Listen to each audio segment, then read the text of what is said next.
Assalamualaikum warahmatullahi wabarakatuh. Perkenalkan, nama saya Muhammad Yendri Sakti. Di kesempatan kali ini, saya ingin menjelaskan tentang analisa pemodelan spesial dengan NIM 2020-55-2021-04. Oke guys, jadi di kesempatan kali ini, yang pertama, saya ingin menjelaskan tentang apa itu kelas interval pada sistem klasifikasi.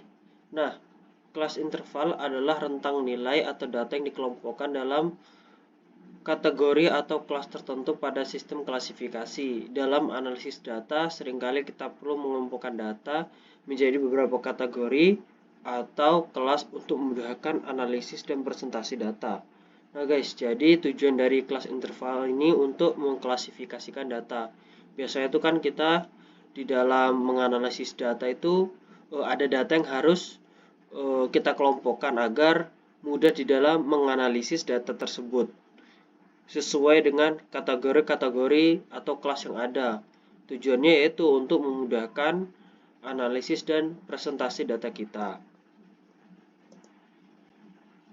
Lalu penggunaan kelas interval. Kelas interval ini digunakan dalam histogram, grafik batang, dan tabel frekuensi.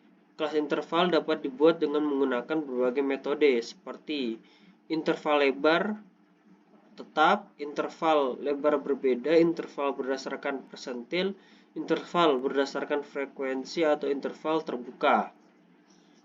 Tergantung pada sifat data yang sedang dianalisis dan tujuan analisisnya. Lalu selanjutnya ada 5 kelas pada sistem klasifikasi. Yaitu yang pertama, interval lebar tetap atau fixed width interval. Kelas interval ini memiliki beberapa lebar yang sama untuk setiap kelasnya. Contohnya, jika kita ingin mengelompokkan data tinggi badan dalam kelompok-kelompok dengan interval lebar tetap sebesar 10 cm, maka kelas pertama mungkin 150 sampai 159 cm.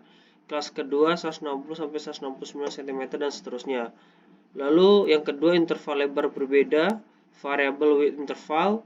Kelas interval ini memiliki lebaran yang berbeda untuk setiap kelasnya. Contohnya, jika kita ingin mengelompokkan data usia dalam kelompok-kelompok dengan interval lebar berbeda, kita mungkin menggunakan kelas 0 sampai 4 tahun, 5 sampai 9 tahun, 10 sampai 14 tahun, 15 sampai 19 tahun, dan seterusnya.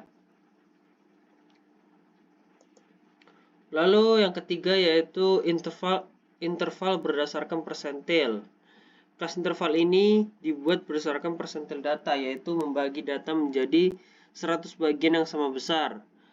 Setiap kelas akan mengandung persentil tertentu dari data, seperti kelas pertama mengandung 1-20 persentil terendah, kelas kedua mengandung 21-40 persentil dan seterusnya. Begitu juga interval berdasarkan frekuensi data. Kelas-kelas yang lebih banyak memiliki frekuensi yang lebih tinggi, sementara kelompok yang lebih sedikit memiliki frekuensi yang lebih rendah. Lalu yang terakhir yaitu ada interval terbuka. Jadi interval terbuka ini dia biasa disebut dengan open-ended interval. Nah, kelas interval ini digunakan ketika data memiliki nilai minimum. Nah, ketika nilai minimum saja kelas ini digunakan, atau maksimum tidak masuk dalam kelas tertentu. Contohnya, jika data tinggi badan bersekitar 140 cm sampai dengan hingga 200 cm, tapi kita ingin menghindari mengelompokkan data yang sangat tinggi ke dalam kelas terakhir, kita mungkin menggunakan kelas-kelas 140 sampai 149 cm. Begitu juga dengan ukuran 150 sampai 150 cm dan seterusnya hingga kelas terakhir 150 ke atas tanpa batas atas. Oke guys, itu tadi penjelasan dari saya sedikit tentang kelas interval pada sistem klasifikasi. Nah, saya mengucapkan banyak sekali terima kasih. Banyak kurang lebihnya saya mohon maaf yang sebesar-besarnya. Akhirul kalam. Wassalamualaikum warahmatullahi wabarakatuh.